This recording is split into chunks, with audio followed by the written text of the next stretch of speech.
tenerla siempre en cuenta, porque antes de que el concepto de síndrome de sensibilización central se pusiera de moda, a esos pacientes los llamábamos histéricos.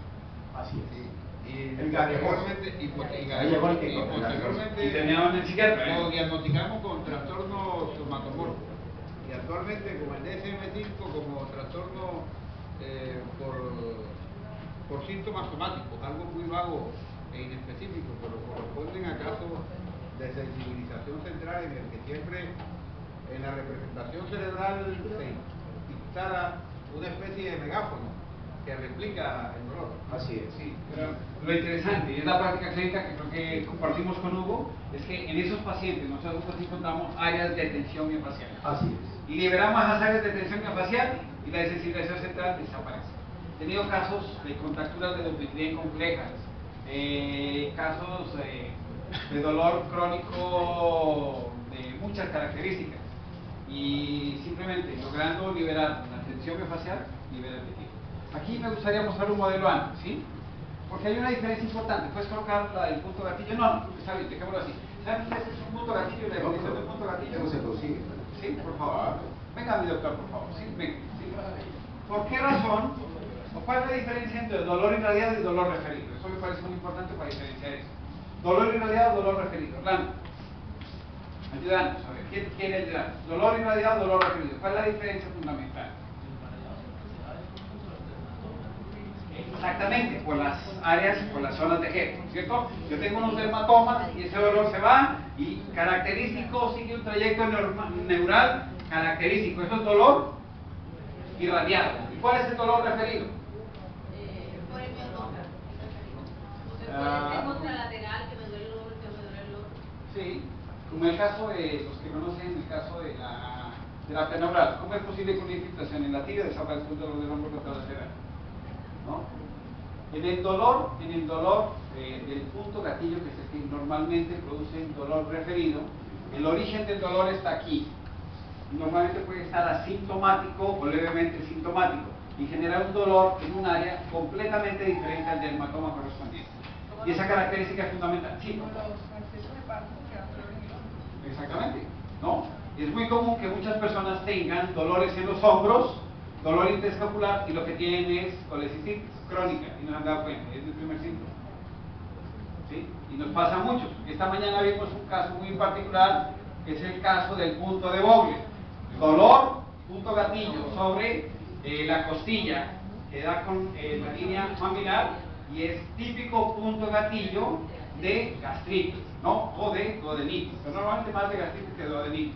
Entonces, esa característica diferente es la que hace que nosotros tengamos un paciente con fascitis plantar y le hagamos el diagnóstico de fascitis plantar, tratamos aquí, pinchamos aquí y nos damos cuenta que el origen del dolor estaba a distancia en un segmento superior y que no corresponde al dermatoma del nervio, que es lo que correspondería o que pensaría que se asocia al dolor específico. Y esto es muy interesante porque la primera descripción de este tipo de fenómeno fue hecho por Richter en 1937. Y el tipo se dio cuenta que los pacientes que hacían infarto tenían unos puntos de dolor en el pecho. Entonces él dijo, a ver, yo toco estos puntos de dolor y los pacientes replicaban el dolor como si fuera un infarto. Entonces dijo, no, los pacientes con infarto tienen estos puntos de dolor.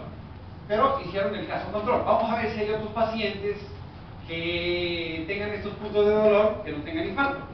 Y resulta que fueron los mismos puntos.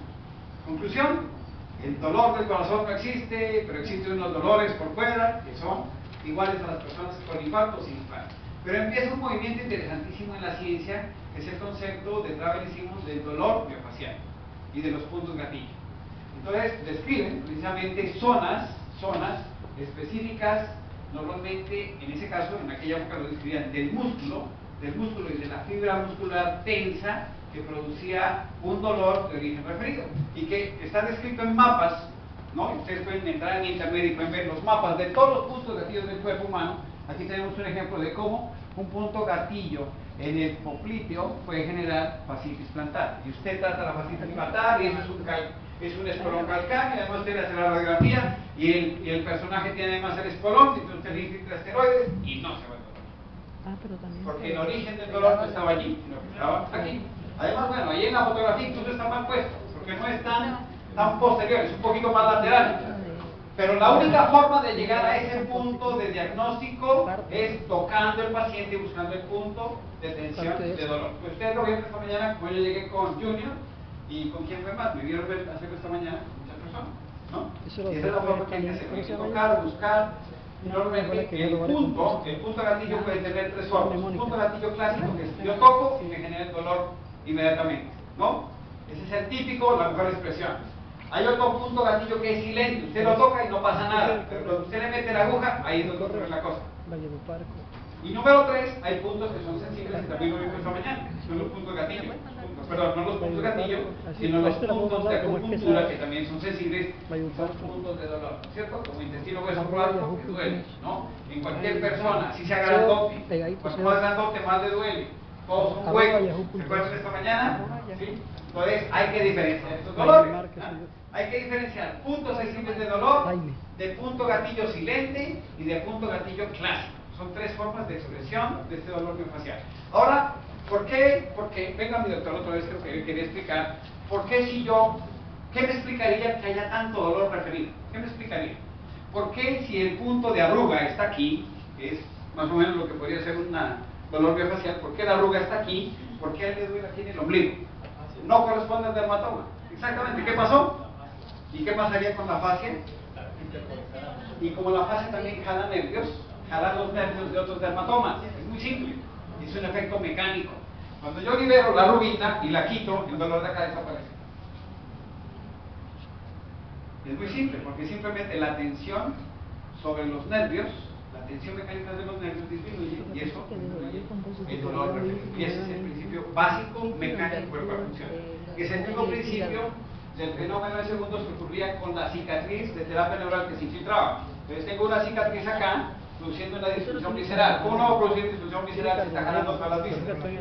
Pero libero esto con la agujita, con la infiltración, disminuye la tensión mecánica. Se me ocurrió una cosa crónica que tenía. Infiltré aquí, se le quitó el dolor de hombro acá. Hoy lo sabemos porque hay una relación miofacial entre este segmento y este segmento que ya se conoce, ¿no? Entonces, ahora sí tenemos una explicación muy clara de por qué ocurre ese famoso fenómeno de segundos y que algunos autores, incluso colombianos, explicaban eso en la terapia neural como si fuera algo mágico, algo metafísico que no lo es.